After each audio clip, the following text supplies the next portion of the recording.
جب تم بڑی آزمائش میں آ جاؤ اور جب تم سمجھ لو کہ اب میں بڑی تکلیف میں آ گیا ہوں، تو پھر ایک طریقہ حضور نے ہمیں اور بھی بتلایا مانگنے کا، ایک اور طریقہ بھی بتلایا، اور وہ روایت صحیح مسلم میں موجود ہے۔ راوی حضرت عبداللہ ابن عمر رضی اللہ تعالیٰ عنہ، حضور فرماتے ہیں 3 لوگ سفر کر رہے تھے۔ یہ آپ اندازہ فرمائیے، صحیح مسلم کی حدیث ہے، اور ذرا حضور کے سمجھانے کا ایک یہ رنگ بھی ہے اللہ کو منانے کا، ایک یہ انداز بھی ہے اس کی بارگاہ میں گزارشات پیش کرنے کا، یہ بھی ایک طریقہ حضور نے ہمیں بتلایا۔ اگرچہ اپنی نیکیوں کو چھپانا چاہیے، نیکیاں جو چھپی ہوئی ہوتی ہیں وہ قیمتی ہوتی ہیں، وہ قیمتی چیزیں ہوتی ہیں جو لوگوں نے چھپا کر کے رکھی ہوتی ہیں۔ حضرت عبداللہ ابن عمر فرمانے لگے کہ نبی پاک صلی اللہ علیہ وسلم فرماتے ہیں 3 لوگ سفر کر رہے تھے، رستے میں طوفان آ گیا، تیز بارش شروع ہو گئی، تو حضور فرماتے ہیں وہ تینوں بارش سے بچنے کے لیے ایک غار میں چھپ گئے۔ ہم کو پتہ ہے پرانے زمانے کے اندر غاریں ہوتی تھیں، اور لوگ جب سفر کرتے تھے لمبے تو پتھروں اور پہاڑوں کے بیچ میں سے سفر کرتے تھے۔ وہ غار کے اندر چلے گئے۔ اب چونکہ طوفان بہت زیادہ تھا، جب وہ غار کے اندر چلے گئے تو اللہ کے پیارے حبیب صلی اللہ علیہ وسلم فرماتے ہیں پتھر اوپر سے لڑکتا ہوا آیا اور غار کے منہ کے آگے آ کے اس نے غار کو بند کر دیا۔ اب اتنا تیز اور اس مضبوطی کے ساتھ وہ پتھر لگا اور اتنا صحیح فٹ ہوا کہ اندر روشنی آنی بھی ختم ہو گئی۔ اب 3 لوگ ہیں، تھوڑی دیر تو وہ پریشان رہے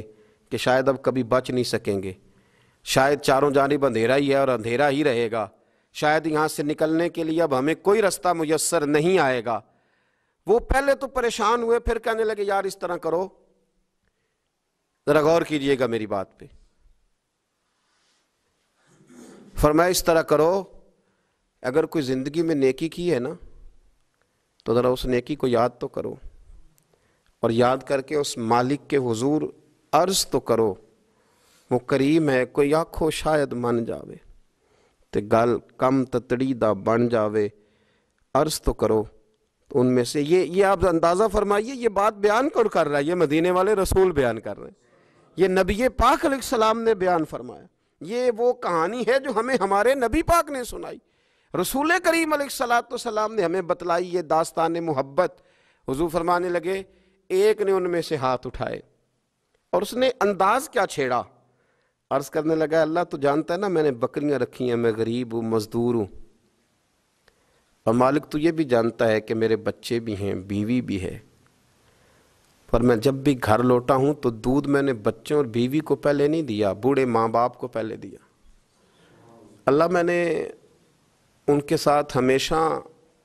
کرم کے بازو کھول کر معاملہ کیا،